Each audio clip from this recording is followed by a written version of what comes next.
All right, guys, so we have a Republican debate coming up shortly. Now, by the way, there's a couple notes I want to give you on that front. I'm going to be doing a reaction the day after on Breaking Points with Crystal Sager and Emily Jashinsky. Definitely tune into that. But also, Crystal and I, this week on Crystal, Kyle, and Friends, are going to do a special episode where we're going to do a breakdown of the debates. So we'll take a whole bunch of clips that we like and we'll react to them, and then we'll also talk about who we think won and why and all that fun stuff. So everybody, do me a big favor, go to Substack, the link below, and sign up for Crystal, Kyle, and Friends. Remember, you could even sign up for free if you don't want to pay the $5 a month, and then you get the audio version of the podcast, and you get it usually a day later, but we're going to make an exception for this because it's the debate breakdown, and so it's sort of a special thing, and we'll post a bunch of the clips on the Secular Talk YouTube channel, so subscribe to this channel as well. So anyway, I'm looking forward to it. To me, this is like a Super Bowl type thing. They made it so not all the candidates are going to be on stage because so many of these candidates are polling at 0% or 1%, but funny enough, some of the 1%ers are on stage because Fox News basically rigged it in favor of them with the criteria. But what we're learning now is the big man himself, our big, wet, beefy boy, Donald Johnson Trump, he has decided, I'm out. Now, not only is he out for this debate, I'll read you his whole comment here, and you'll see it goes way further than that. So he says, new CBS poll just out has me leading the field by, quote, legendary numbers. Trump 62, 46 points above DeSanctimonious, who is crashing like an ailing bird. Ailing bird. Okay, that's funny. Ramaswamy 7%, Pence 5%, Scott 3%, Haley 2%, Sloppy Chris Christie 2%, Ada, we call him Ada for certain reasons, Hutchinson 1%. The public knows who I am and what a successful presidency I had with energy independence, strong borders and military, biggest ever tax and regulation cuts, no inflation, strongest economy in history, and much more. I will therefore not be doing the debates. Plural. Not debate. Debates. So he's dodging. He's dodging. He's not going to do any of the debates is what he's saying right now. Now, might that change after this first debate? Yes, I think there's a chance it changes if he doesn't get... He's going to go up against the debate by doing a Tucker Carlson interview, which I don't think that's a good idea. I don't think it's going to get as good of numbers as they think it's going to get. I think more people are going to watch the debate. So he might change his mind after he sees he is the show, and he's now turning the show over to others. And so that might get under his skin, and then eventually he'll be like, okay, maybe I'll do the debates. I think it's like a 50-50 proposition after this first debate, whether or not he'll do the next ones. But at least as of now, what he's saying is I'm not going to do any of the debates. Now, look, I said it in the context of Biden. I'll say it in the context of Trump. It's crazy to me that they think this is really like a choice for me. And it is a choice. It is literally a choice for them. They are allowed to do this. I despise that. You want the most powerful position on the planet.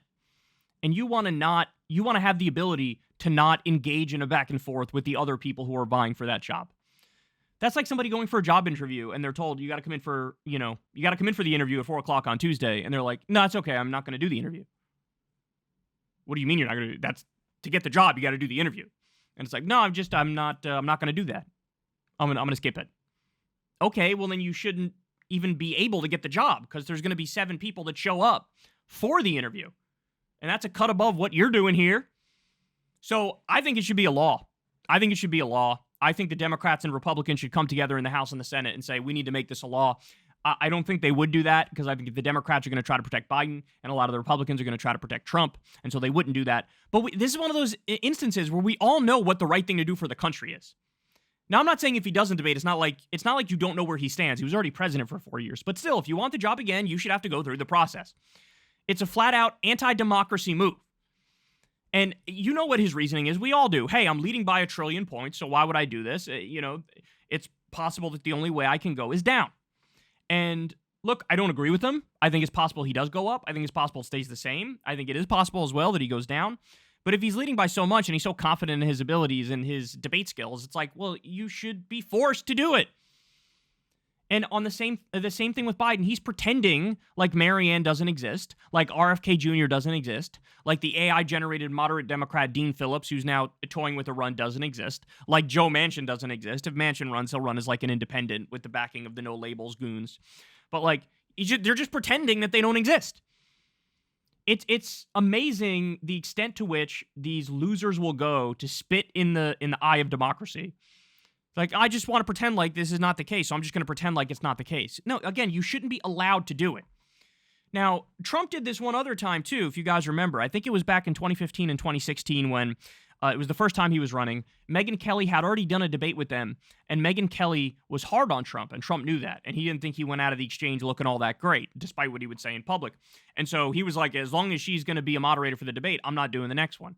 And then he skipped it. He didn't do the next one. Now, and if I'm remembering correctly, at the time, they did some sort of like scam fundraiser for veterans where they didn't even give the money to the veterans or something like that. You remember this? It was amazing to me that his supporters at the time spun it as if what Trump was doing was macho, when it was the exact opposite.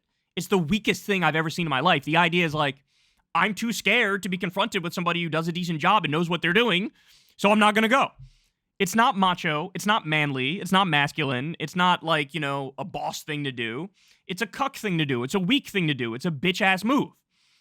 And by the way, there were times, depending on the context, where Trump would totally flip his opinion. In fact, here I have that for you right here. So here's Trump. I think this was back when, in the Biden race. Look at what his commentary was on skipping debates back then.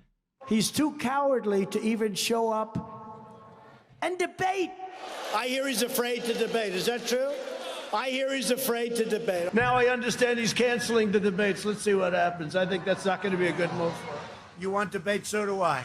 I want debates, too. You said you would like to have more than 3 debates with Joe Biden. I said I'll have 3 and any amount they want. 3 debates is fine, or make it 4.